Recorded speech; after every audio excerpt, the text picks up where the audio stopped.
ఓం శ్రీకృష్ణ పరబ్రహ్మణే నమః. భగవద్గీత పారాయణానికి స్వాగతం, సుస్వాగతం. అందరికీ నమస్కారం అండి. మనము నిన్నటి రోజు 61వ శ్లోకం సాంఖ్యయోగంలో, ఇందులో ప్రతి శ్లోకము చాలా విలువైందండి. అవన్నీ కూడా మన కోసమే చెప్పేవి. అర్జునుడు ఎలా చేస్తున్నాడో ఇప్పుడు పరిస్థితిలో అంతకన్నా భయంకరమైన పరిస్థితిలో మనమున్నాం. కాబట్టి అర్జునుడిని అడ్డు పెట్టుకొని అందరికీ ఉద్ధరింపజేయడం కోసమే ఈ బోధన అనేది జరిగింది, గీతా బోధన. కాబట్టి అన్నీ మన నిత్య జీవితంలో జరిగేవే అనిపిస్తూ ఉంటుంది వింటూ ఉంటే, కానీ ఆచరణనే కష్టము. ఆ ఆచరణను సాధన చేయుమురా నరుడా, సాధ్యముగా అనేది లేదురా అంటాడు. సాధన చేస్తే ఏదైనా సాధ్యమవుతుంది, కానీ మనం సాధన ఫలించాలి. సాధన అనేది నిలకడగా ఉండాలి. ఇవన్నీ సాధ్యమవుతాయి అప్పుడు. కానీ మనకు అంత ఓపిక అంటే ఒకదాని పట్లనే మనం బద్ధులమయ్యి జీవించలేకపోతాము. అదే కదా, అంటే ఈ విశాల ప్రపంచంలో మనకు ఎన్నో కనిపిస్తూ ఉంటాయి, ఎన్నో మనని ఆకర్షిస్తూ ఉంటాయి. అవన్నిటి వైపు మన మనసు లాగుతూ ఉంటుంది. అటు వెళ్దాం, ఇటు వెళ్దాం, ఇటు వెళ్దాం, అటు వెళ్దాం. కొన్ని రోజులు ఇది కావాలంటాం, కొన్ని రోజులు కంప్యూటర్ నేర్చుకుంటాం, కొన్ని రోజులు సెల్ ఫోనే పట్టుకుంటాం, కొన్ని రోజులు టీవీయే చూస్తాం, కొన్ని రోజులు రేడియోనే వింటాం. అంటే ఏది వస్తే దానికి అడాప్ట్ అవుతూ మార్చుకుంటూ ఉంటాం అన్నమాట. కానీ మనము మనకేది అవసరమో దానికి సాధించాలనేది ఆలోచన తక్కువగా ఉంటుంది. ఎందుకంటే ఈ బాహ్యమైన విషయాల పట్ల మనను మోహములో గురి చేస్తాయి. అవన్నీ కూడా మనను ఆకర్షిస్తాయి.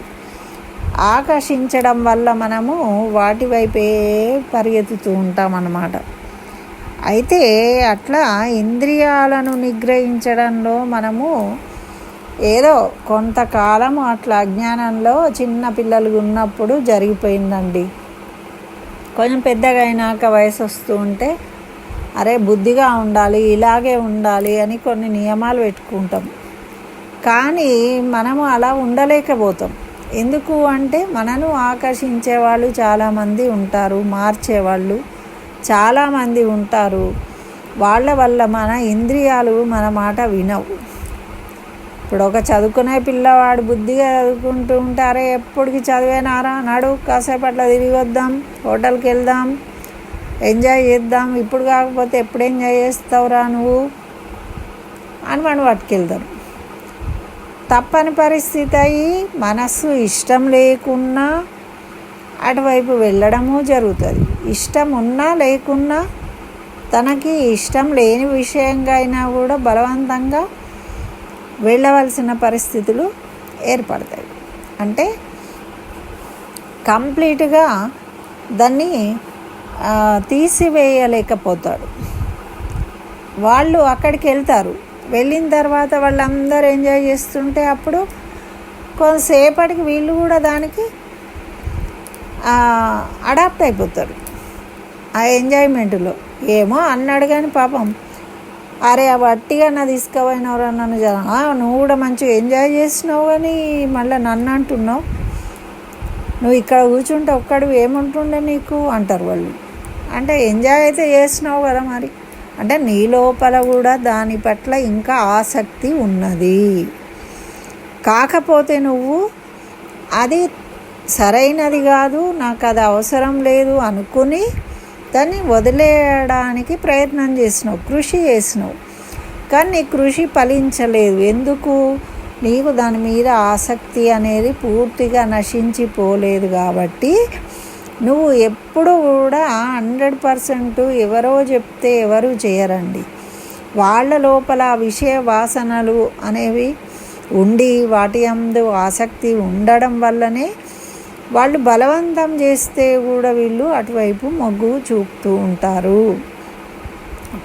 పేరుకు కొంతమంది నిజంగా ఇష్టం ఉన్నప్పటికీ వాళ్ళకి ఇష్టం లేనట్టుగా ప్రవర్తిస్తూ ఉంటారు. ఎందుకు అంటే అందరి సమాజం కోసము అయ్యో ఇలా చేస్తే అందరూ కొంతమంది పబ్లకు వెళ్ళడము ఇలాంటివన్నీ చేస్తూ ఉంటే వీళ్ళకు ఆసక్తి ఉన్నప్పటికీ వీళ్ళు బుద్ధిమంతుల్లాగా కూర్చుంటారు.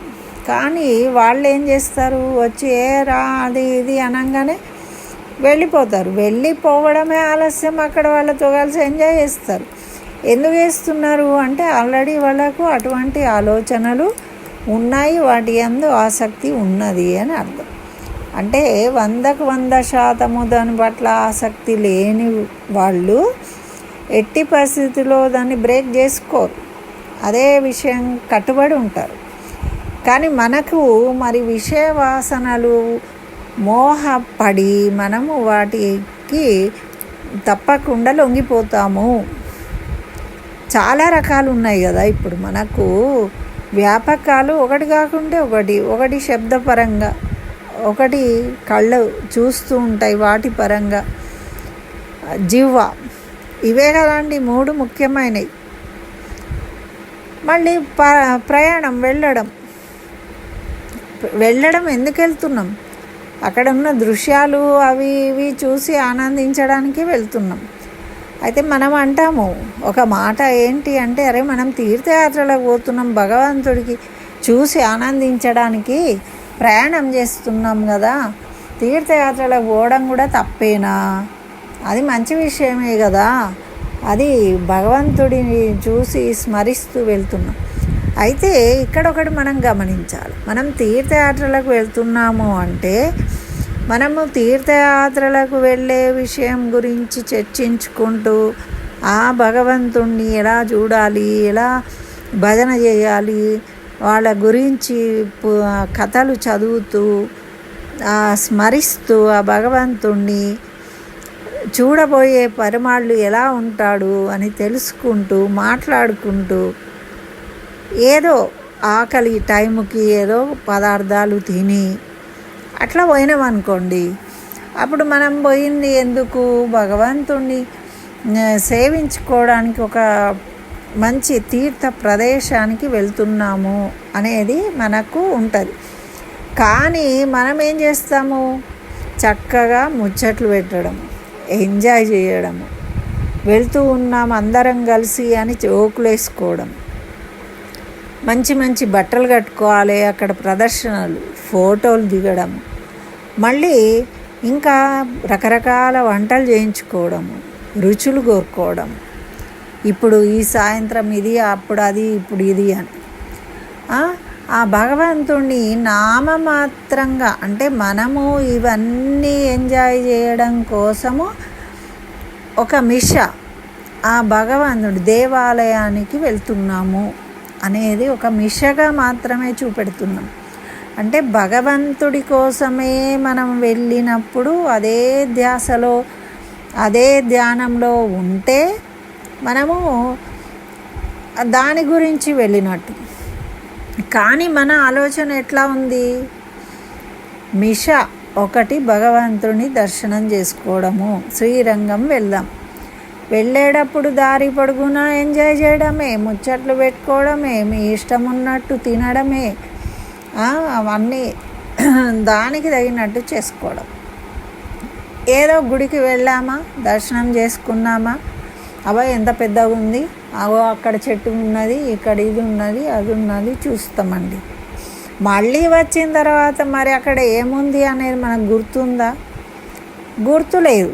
కానీ మీ పక్క సీట్లో ఎవరో కూర్చున్నారు, మీకు ఆవిడ ఒక పండు ఇచ్చింది అని ఆమె గుర్తుంది, ఆమె ఇచ్చిన పండు గుర్తుంది, ఆమెకు ఫోన్ చేసి మాట్లాడుతున్నారు.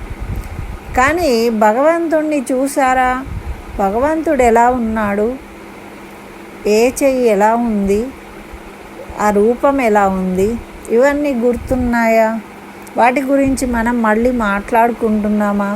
మనం కళ్ళు మూసుకుంటే మనకు ఆ స్వామి కనబడుతున్నాడు. ఇది లేదు. ఇది లేనప్పుడు మనము కేవలము మన బాహ్యమైన విషయాల గురించే వెళ్ళినాం. కానీ నిజంగా భగవత్ సందర్శన కోసము భగవద్ దృష్టితోని భగవద్ విషయాన్ని తెలుసుకోవడం కోసం వెళ్ళినట్టు కాదు. అవునంటారా? కాదంటారు. జరిగేది ఇదేనా? కాదా? మనం ఎక్కడికి వెళ్ళినా, మనం ఏదో పిక్నిక్ వెళ్ళినా ఎలా ఉంటామో, తీర్థయాత్రలకు వెళ్ళినా అలాగే ఉంటాం. మనం చేసేది ఏమీ లేదు. అయితే గుడికి వెళ్తున్నాము, అక్కడ ఒక పెళ్ళి ఫంక్షన్కి వెళ్తున్నాము, అంతే మన ధోరణి. ఎంజాయ్ చేయడము, ముచ్చట్లు పెట్టడము, నవ్వడము, తుళ్ళడము, తినడము, అయిపోయాయి అంతే. మనం తీర్థయాత్రలకు వెళ్ళినా కూడా అదే రకంగా చేస్తూ ఉన్నాం కదా. మరి అలాంటప్పుడు మనము విషయాలనే పట్టుకొని ఉన్నాం, విషయాలకు దూరమే కాలేదు. ఆ విషయాల గురించే మనము ఏ పని చేసినా ఈ విషయాలను పండించుకోవడమే. రుచికరంగా తినడము, సంతోషంగా మాట్లాడడము, కంఫర్ట్గా జీవించడము, ఆనందంగా ఉండడం, ఇది మనకు కావాలి. వీటి కోసము ఏది చేయాలంటే అది చేస్తారు. మరి వీటినే కావాలనుకున్నప్పుడు భగవంతుడు కావాలని కోరుకోవట్లేదు కదా, మీకు జ్ఞానం కావాలని ఏం కోరుకోవట్లేదు. అది కాబట్టి మనము ఈ విషయ వాసనలను బట్టే ఉంటాము. కాబట్టి ఈ కర్మలు చేస్తాం. మరి అన్నీ సంతోషంగానే ఉన్నారా? అందరూ అదే విధంగా ఉంటారా? వెళ్ళిన వాళ్ళందరూ కూడా సంతోషంగా ఉండగలరా? మరి వెళ్ళని వాళ్ళు సంతోషంగా లేరు. అయ్యో పలానా వాళ్ళు వెళ్ళిండ్రే, మనం వెళ్ళలేకపోయాము, వీడి బాధ. వీడి ఇక్కడ ఉండి కూడా ఆనందంగా ఉండొచ్చు కదా, వెళ్ళకపోయినా కూడా. కానీ ఉండలేడు. అంటే కోరికలు కలుగుతూ ఉంటాయి, మోహం కలుగుతూ ఉంటుంది. అయితే మనకు ఈ 61వ శ్లోకంలో ఆ విధంగా తెలియజేసిండు కదా.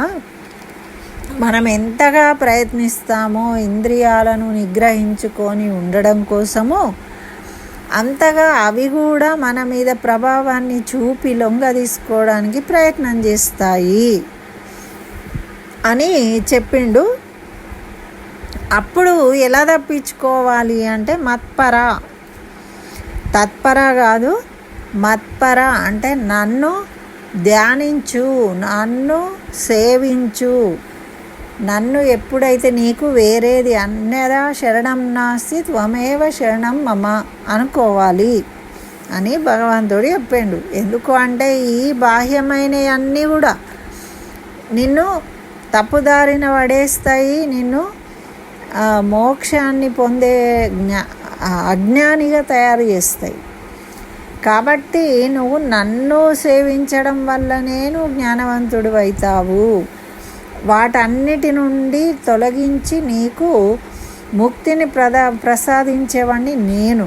కాబట్టి నువ్వు నన్ను సేవించు అని తెలియజేసిండు 61లో. మరి 62వ శ్లోకంలో తరించే మార్గాలు ఎన్ని ఉన్నా కూడా మనం దారి తప్పిపోతూ ఉన్నాము. తరించే మార్గము భగవంతుడిని ధ్యానించు, భగవంతుడి రూపకంగా సేవలు చేయి, కైంకర్య రూపంగా పనులు చేయి, అన్నీ భగవంతుడితో రిలేషన్ పెట్టుకో. ఏ మార్గంలో వెళ్ళినా నువ్వు రక్షించబడతావు, సురక్షితంగా ఉంటావు. అది పక్కా నీకు ఆనందాన్ని ఇస్తుంది, సంతృప్తిని కలిగిస్తుంది. కానీ మనం ఆ ఒక్క విషయాన్ని వదిలేసి మిగతాన్ని చేస్తాం. అయితే ఇక్కడ ఎందుకు చేయకూడదో కూడా చెప్తూ ఉన్నాడు ఈ శ్లోకం ద్వారా. మనం ఎలా చెడిపోతాము అనేది తెలియజేస్తున్నాడు అన్నమాట. ఇది 62వ శ్లోకం అండి. ధ్యాయతో విషయాన్ పుంస సంగస్తే సజాయతే సంగాత్ సంజాయతే కామః కామాత్ క్రోధోభిజాయతే.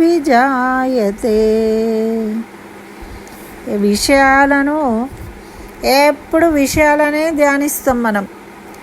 పొద్దున్నే ఆఫీస్కి వెళ్ళాలి అంటే ఆఫీస్లో ఏం పనులు చేయాలి కాదు, టిఫిన్ ఏం తీసుకుపోవాలి, రాత్రి పండుకున్నప్పుడే రేపు పొద్దున టిఫిన్లకు ఏం తయారు చేసుకోవాలి, పోగానే ఎవరెవరితోని ఏం మాట్లాడాలి, పని ఎట్లా తప్పించుకోవాలి, మరి మనకు లాభమయ్యే పనులు ఏమేం చేసుకోవాలి, వీటి గురించే మన ప్లానింగ్ అంతా ఉంటుంది.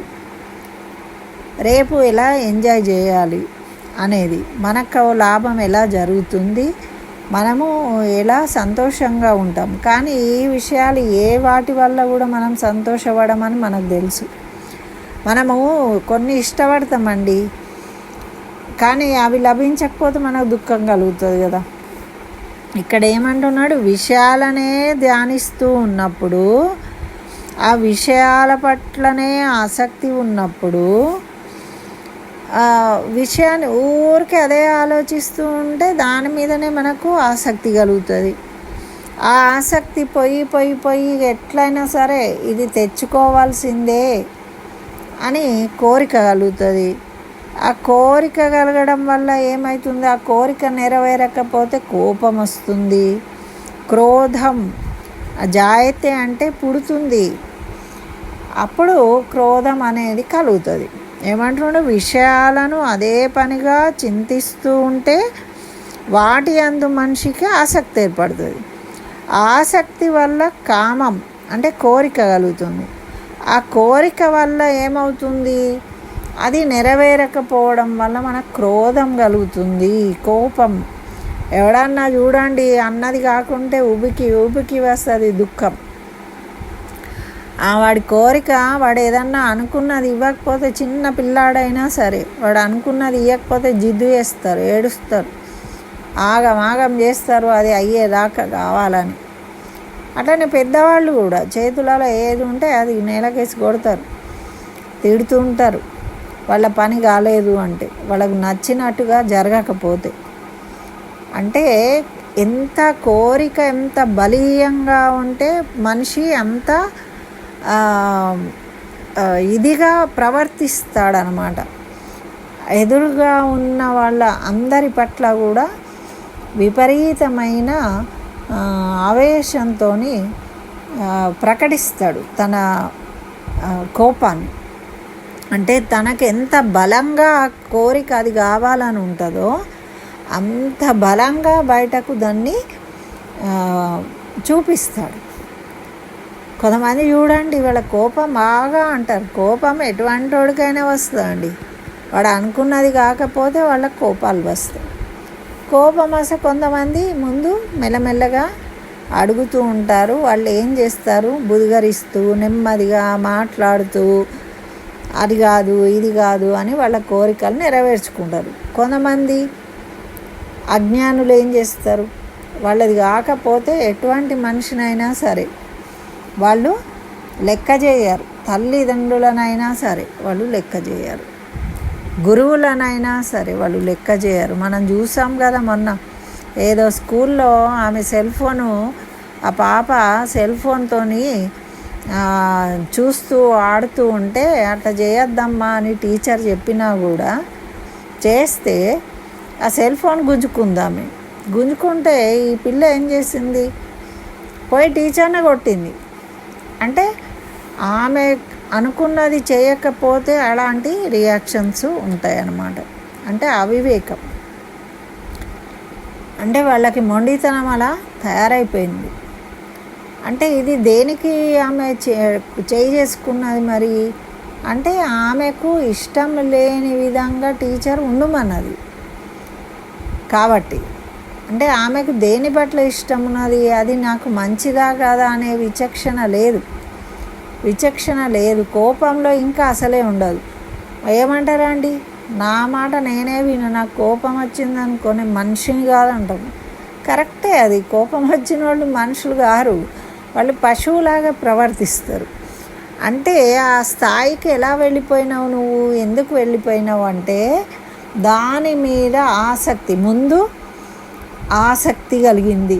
ఊరికే దాని గురించే ఆలోచించడం, దాని గురించే వినడము, దాని గురించే మాట్లాడడం చేసి నీకు కోరిక తీరకపోయేసరికి కోపం. అదే మనకు ఉపయోగపడే విషయం పట్ల ఆసక్తిని పెంచుకున్నాం అనుకోండి, వాళ్ళకి కావలసిన చదువు పట్ల ఆసక్తి పెంచుకున్నారనుకోండి, వాళ్ళు చక్కగా పరీక్షలు రాసి మంచి మార్కులతో పాస్ అవుతారు, వాళ్ళ జ్ఞానం పెరుగుతుంది, అది వాళ్ళ జీవితానికి ఉపయోగపడుతుంది. అదే మనం తెలుసుకోవాలి అంటున్నాడు భగవంతుడు. మనకి ఏది అవసరమో వివేకంతో ఆలోచించుకొని మనం దాని యందు ఆసక్తి పెంచుకున్నట్టయితే అది మనకు ఉద్ధరించడానికి ఉపయోగపడుతుంది. అందుకే నీది నీకు తెలియదు, దేని యందు ఆసక్తి పెంచుకోవాలి అనేది తెలియని పక్షంలో నువ్వేం చేయాలి? భగవంతుణ్ణి శరణు వేడాలి, భగవంతుణ్ణి ధ్యానించాలి. ఆ భగవంతుణ్ణి ధ్యానించడం వల్ల నీకు సరైన మార్గాన్ని, జ్ఞానాన్ని కలిగిస్తాడు భగవంతుడు. ఇక్కడ ఇది మనకు తెలుసుకోవాల్సిన విషయం. మనం ఎందుకు దేవుణ్ణి ధ్యానించాలి, పూజ ఎందుకు చేయాలి, మనం ఏమైనా ముసలోళ్ళమా, అదా ఇదా అని ఏవో మాట్లాడతారు.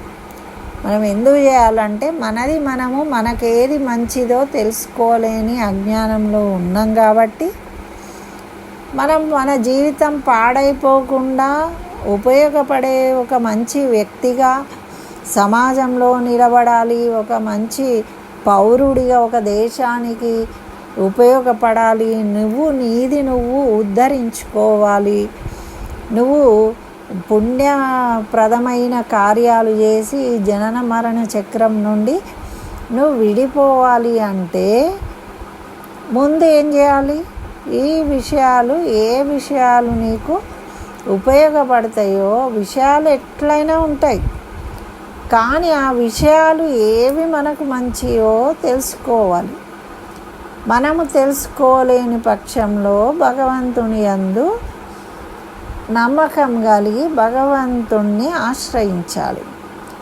ఆచార్యులను ఆశ్రయించి భగవద్ విషయాన్ని తెలుసుకొని అప్పుడు వాళ్ళు మార్గం చూపిస్తారు. ఆ మార్గంలో మనం వెళ్ళినట్టయితే మనకు అనుకున్న కోరికలన్నీ నెరవేరుతాయి. అంటే మనం వెళ్ళే మార్గము హైదరాబాద్ వెళ్ళాలంటే హైదరాబాద్ వెళ్ళే బస్సు ఎక్కాలి అనేది మనకు తెలియాలి. ఏదో ఒక బస్సు ఎక్కితే మనం హైదరాబాద్కి వెళ్ళలేం కదా. అదేవిధంగా మనం వెళ్ళే మార్గం రాజమార్గంలా ఉండాలి, మనం అన్నీ సక్సెస్ కావాలి, మనకు సాటిస్ఫాక్షన్ ఉండాలి అంటే మనము ఈ భగవద్లో చూపించిన మార్గంలో వెళ్ళినట్టయితే మనం అనుకున్నవి సాధిస్తాం. ఇదండి ఈ శ్లోకం ద్వారా మరి మనకు తెలియజేస్తున్నాడు ఆ భగవంతుడు కృష్ణుడి రూపంలో. కాబట్టి అందరము ఆ విధంగా తెలుసుకోవడానికి ప్రయత్నిద్దాము, అదేవిధంగా సాధన చేద్దాము, సాధించుకుందాం. స్వస్తి. సర్వం శ్రీకృష్ణ చరణారవిందార్పణమస్తు.